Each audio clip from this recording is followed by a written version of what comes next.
શું પીએમ મોદીની ઇઝરાયલ યાત્રા અને ત્યારબાદના ઈરાન પરના હુમલાની વચ્ચે માત્ર સંયોગ હતો કે પછી કોઈ વ્યૂહાત્મક સંકેત? શું ભારત પોતાની વ્યૂહાત્મક સ્વાયત્તતા જાળવી રાખશે કે પછી ઇઝરાયલ અને અમેરિકાની સાથે નજીકતા વધારી રહ્યું છે? ઈરાન અને ઇઝરાયલ વચ્ચે જે તણાવ ચાલી રહ્યો છે તે વધે તો પછી ભારતની ઉર્જા સુરક્ષા અને 89 લાખ પ્રવાસી ભારતીયો પર શું અસર થશે? શું ભારતને આ સંભવિત સૈન્ય કાર્યવાહી વિશે કોઈ જાણ હતી કે કેમ? તો ચાલો આ સમગ્ર મામલે આપણે ડિટેલમાં વાત કરીએ. નમસ્કાર દર્શક મિત્રો, ધી લોકસત્તા શોમાં આપણું સ્વાગત છે. આજનો આપણો જે વિષય છે તે માત્ર એક યાત્રા વિશેનો નથી, માત્ર એક હુમલા વિષય નથી અને માત્ર બે દેશોની વચ્ચેના સંઘર્ષ વિશે નથી. આ વિષય છે બદલાતી વૈશ્વિક વ્યવસ્થામાં ભારતની સ્થિતિ, તેની જવાબદારી અને વ્યૂહાત્મક દિશા વિશે. આજે આપણે વાત કરવા જઈ રહ્યા છે એક એવા વિષય પર કે જેણે માત્ર ભારત જ નહીં પરંતુ આખી દુનિયાની રાજનીતિમાં નવા સવાલો ઉભા કર્યા છે. પશ્ચિમ એશિયામાં વધતા તણાવની વચ્ચે ભારતના વડાપ્રધાનની ઇઝરાયલ યાત્રા અને ત્યારબાદ ઈરાન પર થયેલા હુમલાએ વિશ્વભરમાં ચર્ચાઓ જગાવી છે. જી હા, થોડા સમય પહેલા જ એવા અહેવાલો સામે આવ્યા હતા કે 26 ફેબ્રુઆરી 2026ની સાંજે ભારતના વડાપ્રધાન નરેન્દ્ર મોદી ઇઝરાયલની 2 દિવસીય યાત્રા પૂર્ણ કરીને પરત ફરી રહ્યા હતા. અને તે સમયે આ મુલાકાતને માત્ર સામાન્ય રાજદ્વારી મુલાકાત સમજીને આગળ વધારવામાં આવી હતી. પરંતુ માત્ર 48 કલાકની અંદર એટલે કે 28 ફેબ્રુઆરીની સવારે ઈરાન પર ઇઝરાયલના હવાઈ હુમલાના અહેવાલો સામે આવી ગયા અને એના જ થોડા જ સમયમાં અમેરિકા પણ આ કાર્યવાહીનો ભાગ હોવાનું સ્વીકાર્યું અને ત્યારથી જ પશ્ચિમ એશિયા ફરી એકવાર યુદ્ધની ધાર પર આવી ગયું છે. હવાઈ માર્ગો બંધ થઈ ગયા છે, અનેક આંતરરાષ્ટ્રીય ફ્લાઇટ્સ પણ રદ થઈ ગઈ છે. તેલના ભાવમાં અચાનક ઉછાળો જોવા મળી રહ્યો છે અને વૈશ્વિક બજારોમાં અનિશ્ચિતતાનો માહોલ સર્જાયો છે. આ ઘટનાઓની ક્રમબદ્ધતા જ ચર્ચાનું કેન્દ્ર બની ગઈ છે અને આ બધાની વચ્ચે ભારત શું સંદેશ આપી રહ્યું હતું? શું આ માત્ર સમયનો સંયોગ હતો કે પછી કોઈ વ્યૂહાત્મક સંકેત?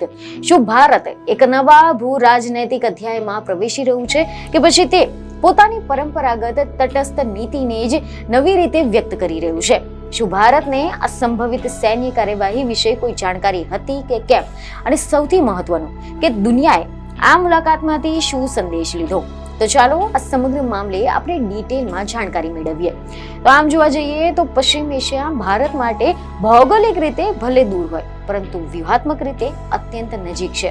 જી હા, કારણ કે ભારત આ પ્રદેશની વિસ્તારિત પાડોશ તરીકે ઓળખે છે અને મીડિયા રિપોર્ટ અનુસાર ગલ્ફ કોર્પોરેશન કાઉન્સિલ જે દેશો છે જેમ કે Saudi Arabia, UAE, Oman, Kuwait, Qatar અને બહેરીનમાં મળીને લગભગ 89 લાખ ભારતીય વસે છે અને આ જે પ્રવાસી ભારતીયો છે તે દર વર્ષે અબજો ડોલરની રકમ ભારતમાં મોકલે છે, જે ભારતની વિદેશી મુદ્રા આવકનો મહત્વનો હિસ્સો ધરાવે છે. અને વર્ષ 2024-25માં ભારત અને જીસીસી દેશોની વચ્ચેનો જે વેપાર છે તે 178.56 અબજ અમેરિકન ડોલર સુધી પહોંચી ગયો હતો. અને આ વિસ્તાર ભારત માટે માત્ર ઉર્જા પુરવઠાનો સ્ત્રોત નથી, તે રોજગાર, રોકાણ, સુરક્ષા અને ભૂ રાજનૈતિક સંતુલન માટે પણ અતિ મહત્વપૂર્ણ છે. ભારતની કાચા તેલની જરૂરિયાતનો મોટો હિસ્સો ગલ્ફ દેશોથી આવે છે, જ્યારે હોર્મ્યુઝની જે ખાડી છે તે પણ કોઈ પણ અસ્થિરતા ભારતની અર્થવ્યવસ્થાને સીધી અસર કરી શકે છે. અને આ પરિસ્થિતિમાં ઇઝરાયલ સાથેનો ભારતનો વધતો સહકાર પણ સમજવો જરૂરી છે. તો મીડિયામાંથી એવા રિપોર્ટ સામે આવી રહ્યા છે કે છેલ્લા 2 દાયકામાં ભારત અને ઇઝરાયલની વચ્ચે રક્ષા, કૃષિ, પાણી સંચાલન અને સાથે જ સાયબર સુરક્ષા અને ટેકનોલોજીના ક્ષેત્રોમાં ઊંડો સહયોગ વિકસ્યો છે. ડ્રોન ટેકનોલોજી હોય, મિસાઇલ સિસ્ટમ્સ અને સાથે જ ઇન્ટેલિજન્સ સહકારમાં ઇઝરાયલ ભારત માટે મહત્વનો ભાગીદાર છે. અને વડાપ્રધાન નરેન્દ્ર મોદીની આ જે યાત્રા હતી આ દરમિયાન 17 સમજૂતીઓને 10 ઘોષણાઓ કરવામાં આવી હતી, જે બંને દેશો વચ્ચેના સંબંધોને વધુ મજબૂત બનાવે છે.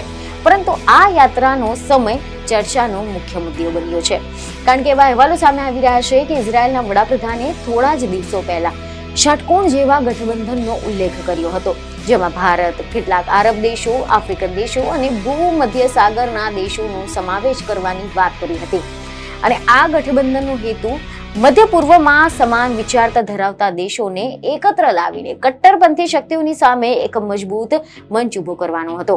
અને જો આ ગઠબંધન રચાયો તો તેમાં ભારતની ભૂમિકા શું રહેશે? શું ભારત સૈન્ય ગઠબંધનમાં જોડાશે કે પછી તે માત્ર આર્થિક અને ટેકનોલોજીકલ સહકાર સુધી મર્યાદિત રહેશે?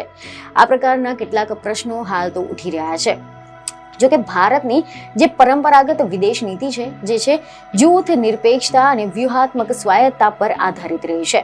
સ્વતંત્ર ભારત પછી જે ભારતે કોઈ પણ જે શક્તિ છે તેમાં બ્લોક જોડવાથી દૂર રહેવાના પ્રયાસો કર્યા છે. પરંતુ આજનું જે વિશ્વ છે તે શીત યુદ્ધ જેવી ધ્રુવીય વ્યવસ્થા ધરાવતું નથી. હવે વિશ્વ બહુધ્રુવીય છે, જ્યાં અમેરિકા, ચીન, રશિયા, યુરોપિયન યુનિયન અને પ્રાદેશિક શક્તિઓ પોતપોતાના પ્રભાવ ક્ષેત્ર માટે સ્પર્ધા કરી રહ્યા છે.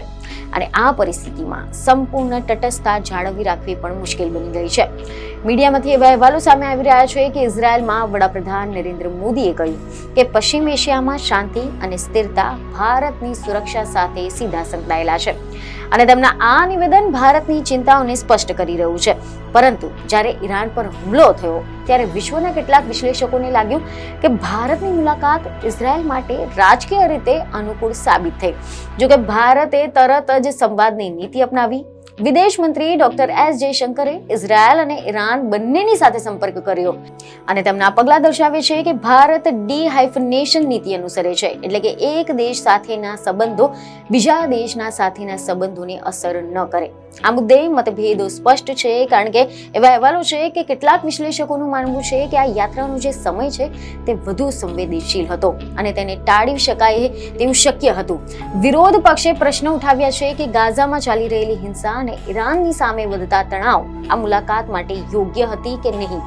તો બીજી તરફ તેમના સમર્થકો કહે છે કે ભારતને પોતાના રાષ્ટ્રીય હિતોને પ્રથમ સ્થાન આપવું પડે છે અને ઇઝરાયલ સાથેનો સહકાર એ આતંકવાદ વિરોધી પ્રયત્નોનો અને ટેકનોલોજી વિકાસ માટે મહત્વનો છે.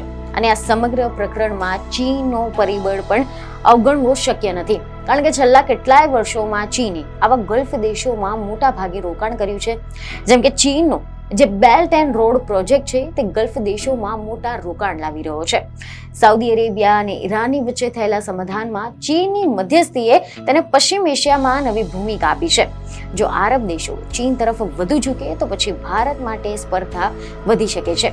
જેથી જ કરીને ભારત માટે હાલ તો જરૂરી છે કે તે આરબ દેશો સાથે વિશ્વાસ જાળવી રાખે. ઉર્જા સુરક્ષા આ ચર્ચાનો કેન્દ્રબિંદુ છે, કારણ કે જો ઈરાન અને ઇઝરાયલ વચ્ચેનો જે સંઘર્ષ છે તે વધુ વિસ્તરે તો પછી હોર્મુઝની જે ખાડી છે તેમાં અવરજવર અવરોધી થઈ શકે છે, જેના કારણે તેલના ભાવમાં ઉછાળો જોવા મળી શકે છે અને ભારત જેવી આયાત ધરાવતી અર્થવ્યવસ્થાને તેની સીધી અસર કરશે. મોંઘવારી વધશે, ચલણ પણ દબાણ આવશે અને વિકાસ દર પર પણ અસર જોવા મળશે. જેથી ભારત માટે પ્રાથમિકતા છે સંઘર્ષ ટાળવો, સંવાદને પ્રોત્સાહિત કરવો અને પોતાના પ્રવાસી નાગરિકોની સુરક્ષા સુનિશ્ચિત કરવી. જોકે એવા પણ અહેવાલો સામે આવી રહ્યા છે કે વડાપ્રધાન મોદીના ભાષણમાં ઇઝરાયલ માટે મજબૂત સમર્થન વ્યક્ત થયું હતું. ભારત ઇઝરાયલની સાથે છે, પૂર્ણ મજબૂતી અને વિશ્વાસની સાથે, એમણે એમ પણ કહ્યું હતું. પરંતુ ગાઝાની આજે પરિસ્થિતિનો જાહેર ઉલ્લેખ ન થવાથી કેટલાક વર્ગોમાં અસંતોષ પણ જોવા મળ્યો છે, કારણ કે ભારત પરંપરાગત રીતે બે રાજ્યના ઉકેલનું સમર્થન કરતું આવ્યું છે, જેથી ભાષણના સંતુલન અંગે પણ ચર્ચા થવી સ્વાભાવિક હતી. હવે આ અંગે મીડિયામાંથી એવા રિપોર્ટ સામે આવી રહ્યા છે કે ભૂતપૂર્વ રાજદ્વારીઓએ આ પરિસ્થિતિને શતરંજની રમત તરીકે વર્ણવી છે. પરંતુ પશ્ચિમ એશિયા માત્ર ગોટાની ચાલ હતી નહીં, પરંતુ અહીંયા માનવ જીવન, ધર્મ, ઇતિહાસ અને અણધાર્યા પરિવર્તનો પણ જોડાયેલા છે. અને ભારત માટે પડકાર છે ઇઝરાયલ સાથે મજબૂત ભાગીદારી જાળવી રાખવી અને સાથે સાથે ઈરાન અને આરબ દેશોની સાથે વિશ્વાસનું બંધન મજબૂત કરવું. વિરોધ પક્ષે આ યાત્રાને જે સમય છે તેના પર સવાલ ઉઠાવ્યા છે અને કહ્યું કે ગાઝામાં વધતા હુમલા અને ઈરાન સામેની સંભવિત કાર્યવાહીની વચ્ચે આ મુલાકાત સંવેદનશીલ હતી. પરંતુ તેમના સમર્થકો કહે છે કે ભારત પોતાના હિતોને ધ્યાનમાં રાખીને જ પગલાં ભરે છે અને ઇઝરાયલ સાથેનો સહકાર, આતંકવાદ જેવા વિરોધી પ્રયત્ન છે, ટેકનોલોજીની સુરક્ષા ક્ષેત્રે ખૂબ જ મહત્વના છે. મહત્વનું છે કે આ સમગ્ર ઘટનાક્રમ ભારતની વિદેશ નીતિના પરિવર્તનનું પ્રતિબિંબ કરે છે. ભારત હવે માત્ર પ્રાદેશિક શક્તિ નથી રહી, તે વૈશ્વિક મંચ પર સક્રિય ભૂમિકા ભજવી રહ્યું છે. તેની દરેક યાત્રા, દરેક નિવેદન અને દરેક રાજદ્વારી હસ્તમિલન વૈશ્વિક સંદેશ આપે છે. એક વાત સ્પષ્ટ છે કે ભારત હવે વૈશ્વિક રાજનીતિમાં નિષ્ક્રિય દર્શક નથી, તે સક્રિય ખેલાડી બની ગયું છે. તેની અર્થવ્યવસ્થા, તેની જનસંખ્યા અને તેની સૈન્ય શક્તિ અને તેનો ભૌગોલિક સ્થાન તેને મહત્વપૂર્ણ બનાવે છે, જેથી કરીને તેની દરેક યાત્રા, દરેક નિવેદન, દરેક હસ્તમેલન વૈશ્વિક સંદેશ આપી રહ્યું છે. પશ્ચિમ એશિયા ભારત માટે વિસ્તારિત પાડોશ છે અને પાડોશમાં આગ લાગે ત્યારે દરવાજા બંધ કરીને ન બેહી રહી શકાય. પ્રશ્ન એ છે કે આગ બુઝાવવાની ભૂમિકા લેવામાં આવશે કે માત્ર સંતુલન જાળવવાની. ભારત કદાચ બંને વચ્ચેનો માર્ગ શોધી રહ્યું છે, એક એવો માર્ગ કે જેમાં ઇઝરાયલ સાથે રક્ષા અને ટેકનોલોજીનો સહકાર મજબૂત થાય અને સાથે સાથે ઈરાન અને આરબ દેશોની સાથે ઉર્જા અને પ્રજાહિતો સુરક્ષિત રહે. આ સંતુલન સાધવું સરળ નથી, કારણ કે દરેક દેશ પોતાના હિતોને પ્રથમ સ્થાન આપી રહ્યું છે અને આંતરરાષ્ટ્રીય રાજનીતિમાં સ્થાયી મિત્ર કે પછી શત્રુ નથી રહેતા, માત્ર સ્થાયી હિતો હોય છે. અને ભારત માટે હિતો બહુસ્તરીય છે: ઉર્જા, સુરક્ષા, વિદેશી રોકાણ, પ્રવાસી ભારતીયોની સુરક્ષા, આતંકવાદ વિરોધી સહકાર અને ચીનના વધતા પ્રભાવનો સામનો કરવો. આ તમામ પરિબળો મળીને ભારતની નીતિને આકાર આપે છે. અંતમાં સવાલ એ નથી કે આ યાત્રા યોગ્ય હતી કે નહીં, સવાલ એ છે કે શું ભારત આ તણાવભર્યા સમયમાં સંતુલન જાળવી શકશે? શું તે પોતાના હિતોને સુરક્ષિત રાખવા શાંતિ માટે પ્રભાવશાળી અવાજ બની શકશે? સમય જ આનો જવાબ આપશે. પરંતુ એક વાત નિશ્ચિત થઈ ગઈ છે કે પશ્ચિમ એશિયાનો આ સંઘર્ષ ભારત માટે માત્ર બહારની ઘટના નથી રહી, તે તેની ઉર્જા, સુરક્ષા, અર્થવ્યવસ્થા, પ્રવાસી સમુદાય અને વૈશ્વિક પ્રતિષ્ઠા સાથે સીધો જોડાયેલો પ્રશ્ન છે. અને કદાચ આ જ કારણ છે કે ઇઝરાયલ યાત્રા પછી ઊભા થયેલા સવાલો માત્ર રાજકીય ચર્ચા સુધી મર્યાદિત નથી, તે ભારતના ભવિષ્યની વિદેશ નીતિની દિશા નક્કી કરતી ચર્ચા બની ગઈ છે. અને આ સમગ્ર પ્રકરણ માત્ર એક યાત્રાનો કે એક હુમલા વિશેનું નથી, આ બદલાતા વિશ્વના વ્યવસ્થામાં ભારતની ભૂમિકા વિશેનો છે, કે જ્યાં દરેક પગલું ઇતિહાસમાં નોંધાઈ રહ્યું છે, દરેક નિર્ણય ભવિષ્યની દિશા નક્કી કરી રહ્યું છે.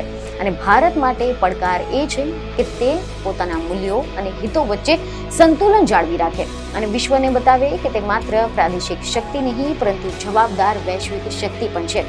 અને કદાચ આ જ આ સમગ્ર ઘટનાક્રમનો સૌથી મોટો સંદેશ છે કે નવી સદીમાં ભારતની વિદેશ નીતિ વધુ આત્મવિશ્વાસ ભરી, વધુ સક્રિય અને વધુ જટિલ બની રહી છે અને પશ્ચિમ એશિયા તેની કસોટીનું મેદાન બની ગયું છે. તો આ અંગે હવે તમારું શું કહેવું છે તે અમને કોમેન્ટમાં જરૂરથી જણાવો. બીજી ખબરો સાથે ફરી મળીશું. ધન્યવાદ.